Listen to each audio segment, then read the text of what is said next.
Boys, it is fight week. We are literally just a few days away from the biggest card in UFC history, UFC 300. I'm not gonna lie, like a lot of people, I wasn't really that anticipated for the card, but as always, as the days get closer and closer to fight day, I just get more and more excited for the card. However, with that being said, let's be realistic. There are some stinkers on this card. However, this card, in my opinion, is the most stacked and just the best card in UFC history. But again, there are some stinkers on this list. But I'm quickly going to go over every single fight and rank them from worst to the best. The first few of them are no-brainers in my opinion. But as we get to the halfway point, it was so hard for me to put which one was better than the other. But with all that being said, let me know in the comments below, do you agree with this list? Or are there some that you would change out? But without further ado, let's start off with my opinion, the worst fight on the card. Holly Holm versus Kayla Harrison. Now, is there really any explanation that I need to give for this one? Both of these women are getting pretty old. They're not even the most elite women's fighter. And to be honest, the only reason why they're on 300 is because Kayla Harrison is making her debut. But in my opinion, this is way too late at this point. She's coming off, I believe, a loss in her recent fight. The talk between Kayla Harrison and Amanda Nunes has quieted ever since that loss. So in my opinion, this is the worst fight on the card. Moving up, this one honestly is not much better.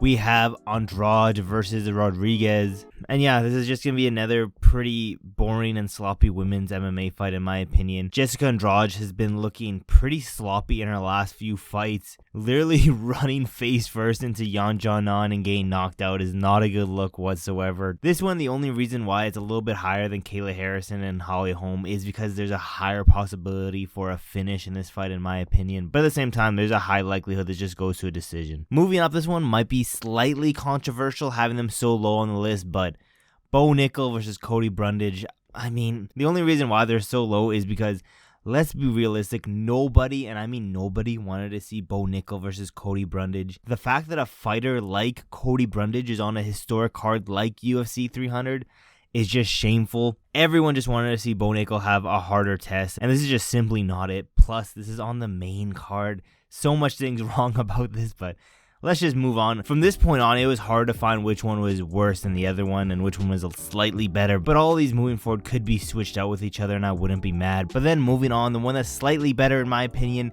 Bobby King Green versus Jim Miller. And the only reason why this one is also so low on the card is because I don't like the fact that Bobby Green is coming back so soon. The fact that he survived one of the worst knockouts in UFC history, not the fact that it was like vicious one-shot knockout, but the fact that it kept going on way too long.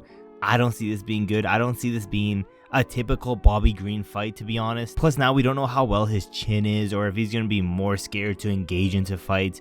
I don't know, there's a lot of questions going into this fight. Don't get me wrong, I am very excited for this fight. It's just a lot of questions, and I'm not very happy that Bobby Green is coming back so soon. Moving on, pretty much from this Bobby Green versus Jim Miller fight and all, these are all great fights, and I don't have like really any complaints about them, but it's hard to put them in order. But moving on, next one, the one that's slightly better than this one in my opinion, Calvin Kattar versus Aljamain Sterling. Now I'm just going to say it how it is.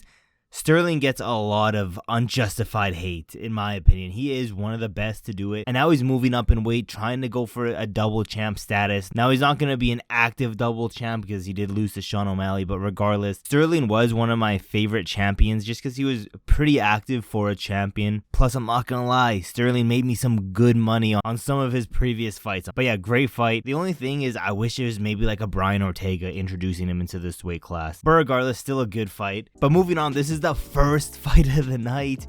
Deiveson Figueiredo versus Cody Garbrandt. Two previous champions going at it at the very first fight of the night. Crazy. I have no complaints about this one. I'm so excited for this fight. I'm not gonna lie.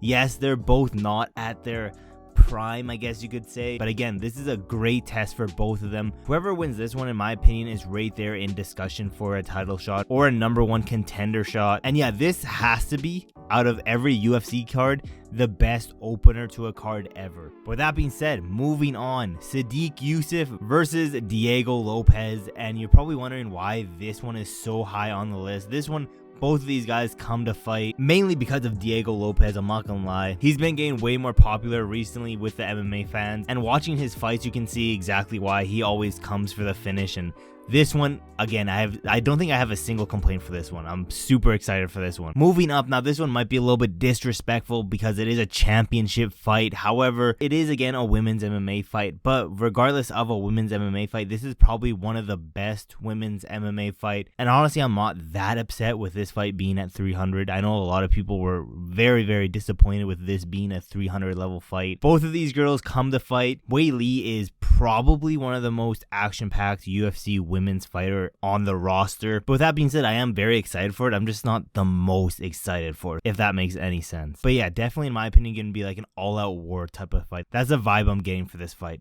But moving on, the main event of the prelims, Yuri Prochazka versus Alexander Rakic. Now, the only reason why this isn't way, way higher on the list is because I have a feeling that, yes, Yuri is going to bring it. Yuri's going to go for that knockout. However, I think Alexander Rakic is going to make it a lot more of a boring fight than we would like to see. I could see this fight being one of the fights on the whole card that gets a pretty significant amount of boos because of Rakic's fight style. I'm hoping I'm wrong. I'm hoping this is an all-out war, but that's just the vibe I'm getting. Moving on to the fourth best fight on this card, in my opinion, Jalen Turner versus Renato Money Moicano.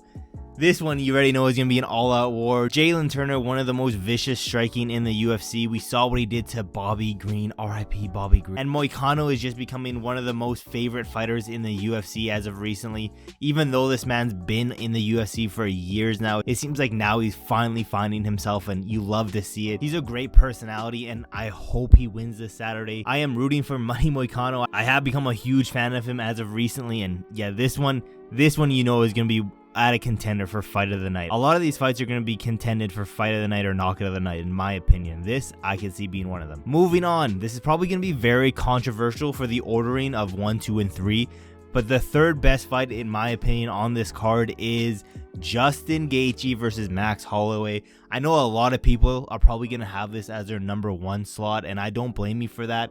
On paper, it looks like this is going to be a crazy back and forth fight. But I don't know, even when this fight first got announced, I got bad feelings from it. I got feelings like a lot of people of Gaethje versus Ferguson, just number 2. I remember as soon as this got announced on Dana White's Instagram, I just closed the app and just, I was disappointed because I don't know, maybe it's just not having enough faith in Max Holloway, but at the end of the day, I didn't really even want to see this fight. I'm not going to lie, but I do think it's going to be a good fight, but I think I'm going to be very, very heartbroken at the end. But with that being said, it's still probably going to be one of the, if not the best fight of the night, but I just really didn't want to see it. I feel like I could have done a little bit better of a job matchmaking this card than actual UFC, but I know this is probably a very controversial take because I do remember a lot of people were super excited for this fight, but honestly, I'm just not that excited for it. The only reason why it's up here so high is just because of the reputation both of these fighters have. But with that being said, let's move over to number 2.